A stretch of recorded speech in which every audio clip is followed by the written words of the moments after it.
Merci. Les tout derniers arrivent. On sent qu'il y a eu quelques contraintes de timing. Bon, comment ça va? L'échauffement et le saut, le grand saut se sont bien passés. On va essayer de garder le timing. Donc, je vous propose d'attaquer cette plénière de clôture et sans plus attendre, de revenir un petit peu rapidement sur ces 2 jours, mais avec un regard que vous attendez tous, parce que nous avons ouvert le fan club d'Antoine la dernière fois.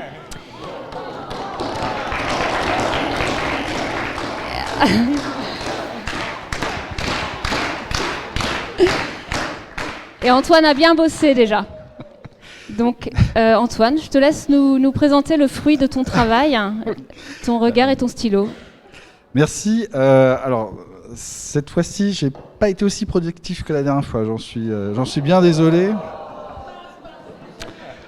Mais je compléterai. Comme la dernière fois aussi. J'ai plein de petits schémas ou croquis qui sont prêts, qui attendent à être un peu plus ancrés. Voilà pour démarrer, une première planche et 2 planches à vous présenter. Alors si c'est pas lisible, convention de l'université en transition, session 2. La veille, nous n'avons pas vu beaucoup de verre à la télé. Alors que je rejoins la convention, je m'interroge, que vais-je apprendre aujourd'hui? Vais-je être bousculé, comme lors de la première session? Arriverai-je à faire autant de dessins? Est-ce qu'ils seront pertinents? Est-ce que Ludovic va vraiment chanter à la fin? Je sais pas s'il est là, Ludovic. C'est pas oublié.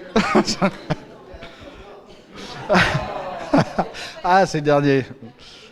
Alors j'avais aussi celui-ci là qui est juste une petite bulle en plus. C'était pas voilà, c'était encore sur le week-end passé.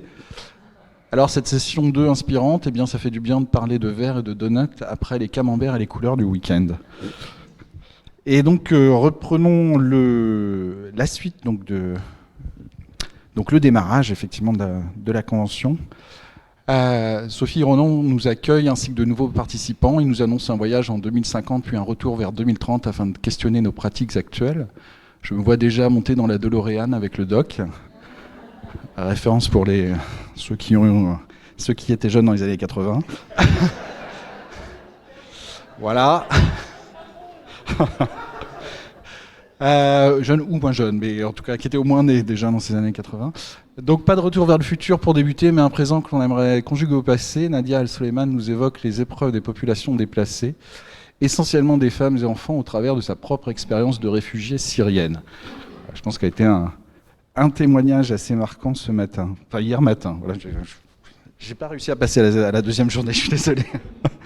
Donc effectivement, le texte, j'ai essayé de m'imprégner de l'odeur de mon père et de ma mère, car c'était un adieu. Elle nous a dit plein d'autres choses très très fortes, mais j'avais noté cette phrase.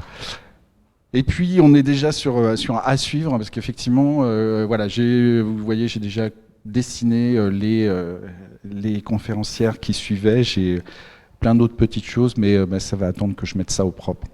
Et puis on vous enverra ça. Merci.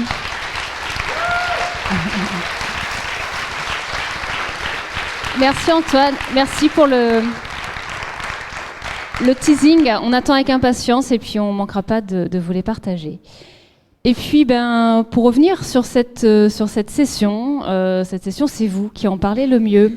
Donc on a proposé à certaines d'entre vous de venir témoigner sous la forme de trois axes, 3 contributions. Un renoncement courageux qui a émergé pendant ces ateliers. Une proposition nouvelle, désirable, éco-socio-compatible, qui a aussi émergé pendant les ateliers. Et puis, au-delà du fond, un regard sur ce qui s'est passé aussi, une mise en mouvement, une illustration de la coopération qui a commencé aussi, que vous avez vécu aujourd'hui.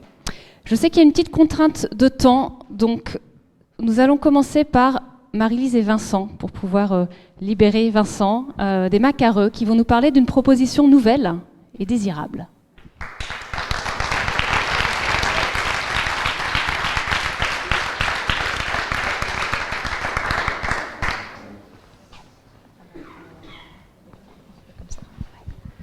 Donc bonjour.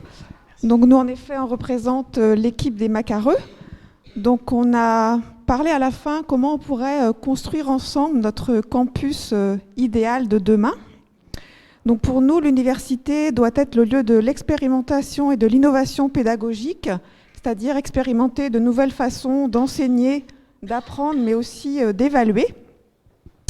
Elle doit être co-construite avec l'ensemble des parties prenantes, c'est-à-dire les étudiants, les enseignants, enseignants-chercheurs, mais aussi les entreprises et les institutions.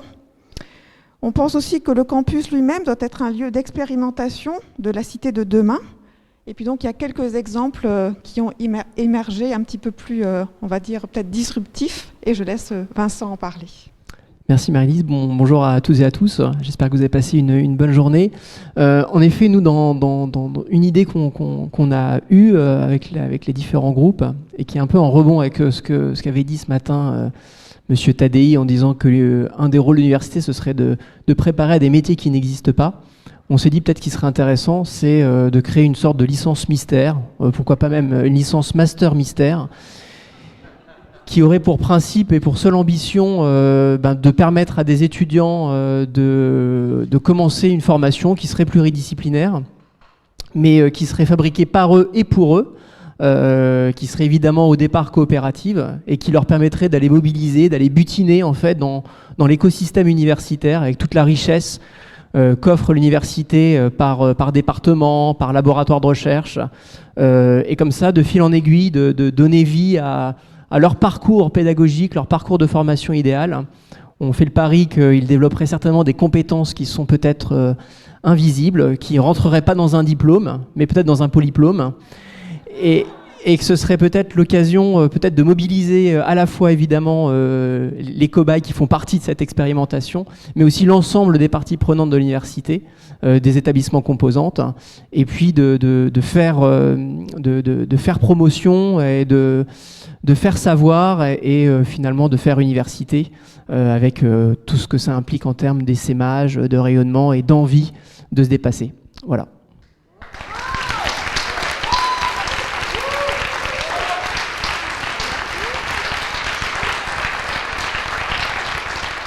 Merci beaucoup. Le master mystère polyplôme, il faut... Bravo, merci. Et je propose à Lucas de nous rejoindre pour partager un renoncement courageux. Alors, je vous refais pas le coup des applaudissements qui montent, mais pensez à bien encourager.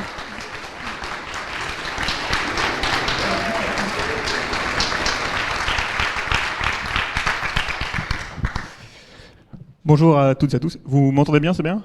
Super. Eh ben, moi, je suis dans le groupe Gravelot et on m'a demandé de parler d'un renoncement courageux.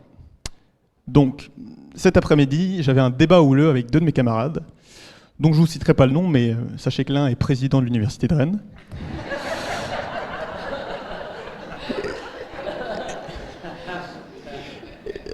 Bonjour. Et donc ce débat, il était autour du rôle de l'avion à l'Université de Rennes. Alors moi, je suis convaincu, je vous lui dis, mais vous savez, on doit arrêter de prendre l'avion, même si on doit aller au Canada, on peut aller en bateau. Hein.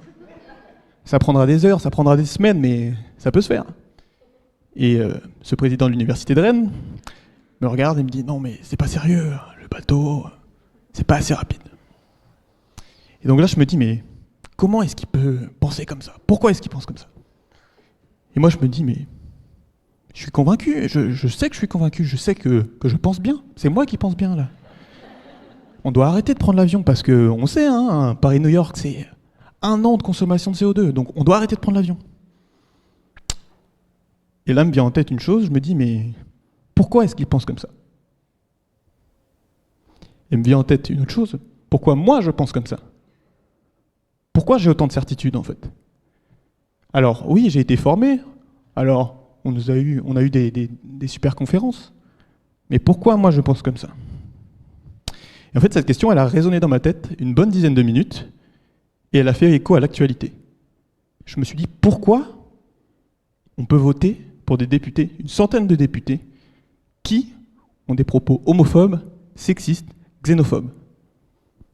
Et là, je suis tombé de ma chaise, je me suis dit, mais pourquoi est-ce qu'on pense comme ça ? Alors, ce parallèle de l'avion, il n'est peut-être pas évident hein, avec le vote Front National. Hein. Je vous vois un peu dubitatif. Et donc, j'en reviens au renoncement courageux. Moi, je voudrais remercier la Convention de l'Université en transition parce qu'elle m'a fait renoncer à mes certitudes, en fait. J'étais convaincu d'avoir raison. Et dans une société où on est dans une polarisation extrême, je pense que la première notion la plus importante, c'est de renoncer à ses certitudes pour pouvoir mettre un petit peu plus de nuances et pour pouvoir remettre du débat dans la société. Merci.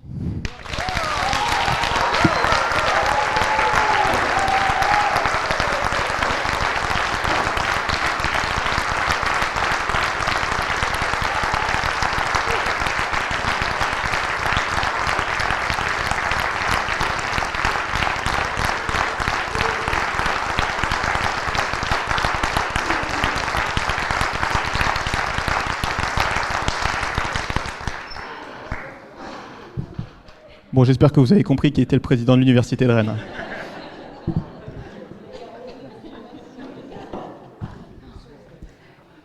Je propose qu'on s'arrête là, en fait. Merci, Lucas. Merci. Eh bien, on est déjà presque dans la mise en mouvement. C'est super, merci. Et je vous propose d'accueillir Juliette et Maëlle pour enchaîner sur une autre mise en mouvement.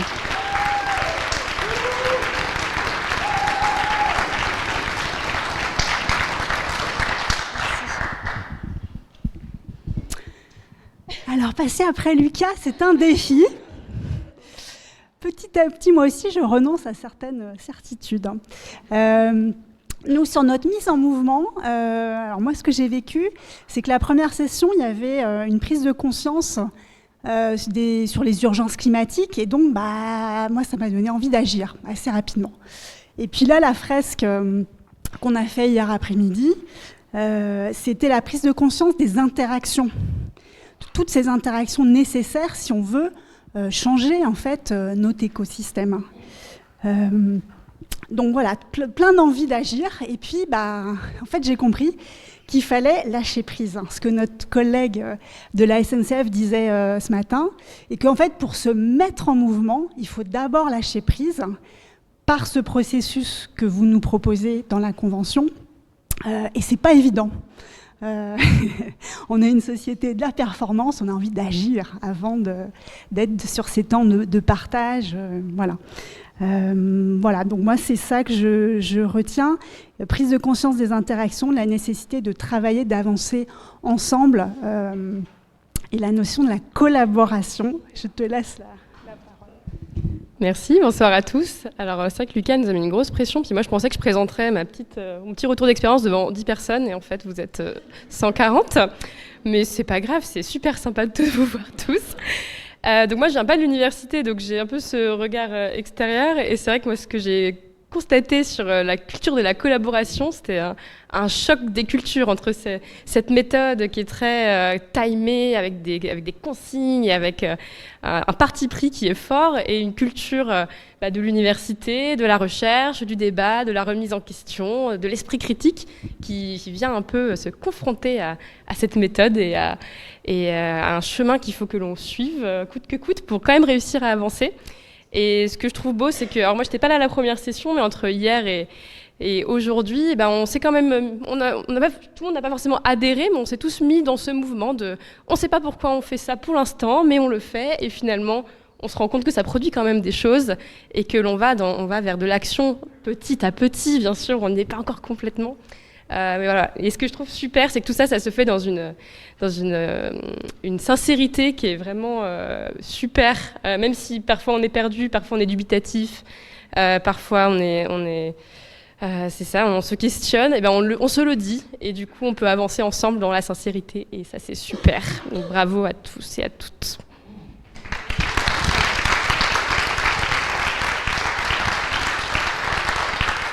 Merci beaucoup. Merci à toutes les deux et à tous d'avoir témoigné. Waouh, super. Terminer la session avec ces témoignages-là, c'est hyper puissant et hyper précieux. Donc, Un immense merci. Je vois l'heure qui tourne. On a quelques informations à vous passer. D'ici la prochaine session, notamment un événement à venir. Et pour ça, je vais laisser la parole à Roxane, puisque dans le cadre d'Iris E, il y a un événement à ne manquer sous aucun prétexte, qui a lieu le 28 septembre. Et Roxane va venir nous en dire plus. Bonsoir. Donc, je suis Roxane Vallier-Brasier, directrice opérationnelle du projet IRISE. Donc le projet IRISE, il est porté par l'Université de Rennes et 19 autres partenaires et soutiens. Et il vise à transformer nos pratiques de formation, de recherche, pour y mettre davantage d'interdisciplinarité, de sciences participatives, de co-construction, parce qu'on sait que ce sont ces éléments-là qui nous permettront d'adresser les enjeux de la transition environnementale. Dans le cadre de ce projet, et plus particulièrement de son hub des sciences participatives, on lance une démarche de recherche-action qui vise à expérimenter la théorie du donut. Donc on l'a vu aujourd'hui, on l'a bien exploré, on a bien fouillé ces enjeux. Et nous, on se propose de le faire à l'échelle du territoire via cet événement. Est-ce qu'on dépasse les bornes et via une après-midi joyeuse, artistique, participative sur la transition environnementale, mais à l'échelle du territoire de Rennes Métropole. Donc on va poser ces questions-là. Quelles limites planétaires dépassons-nous à l'échelle du territoire ? Quels besoins essentiels sont garantis et lesquels ne le sont moins ? Et comment retrouver un juste équilibre, juste et sûr pour nous et la planète sur le territoire ? Donc c'est samedi 28 septembre de 14h à 20h30 à l'hôtel Pasteur, qui est un tiers-lieu à Rennes. Et donc on vous invite à y participer et à marquer vos agendas pour qu'on soit nombreux à réfléchir collectivement sur ce sujet. Merci beaucoup.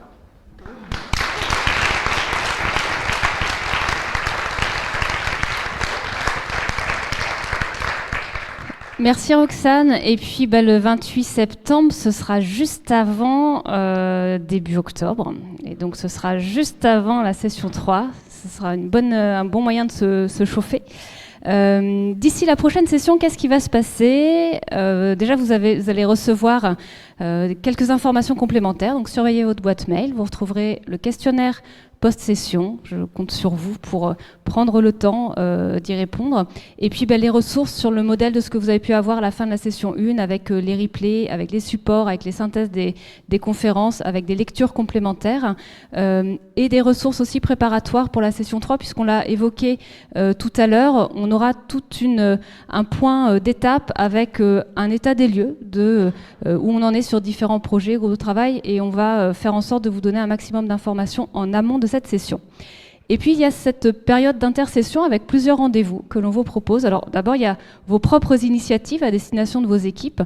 Et encore bravo pour ça. Sachez qu'on est en soutien. Si vous avez besoin de renforts ou d'intervention ou d'aide pour animer des ateliers, je sais que l'équipe du Tabor prévoit déjà et a déjà bloqué le créneau pour partager la restitution de cette session 2 sous forme d'atelier. Donc, ça peut vous inspirer aussi. En tout cas, n'hésitez pas à nous solliciter.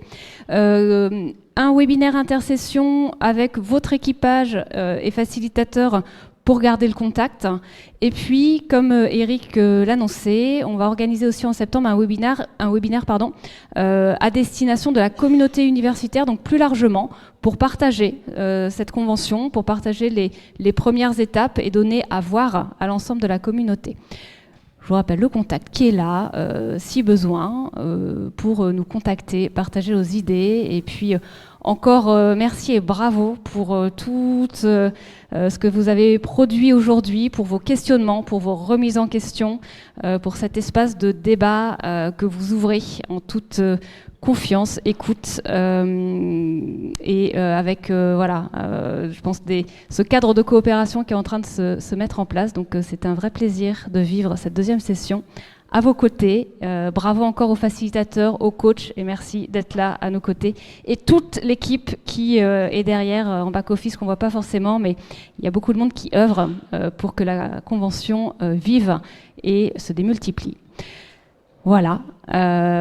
Bonne semaine, on n'est que mardi, il y a encore toute la fin de la semaine. Merci.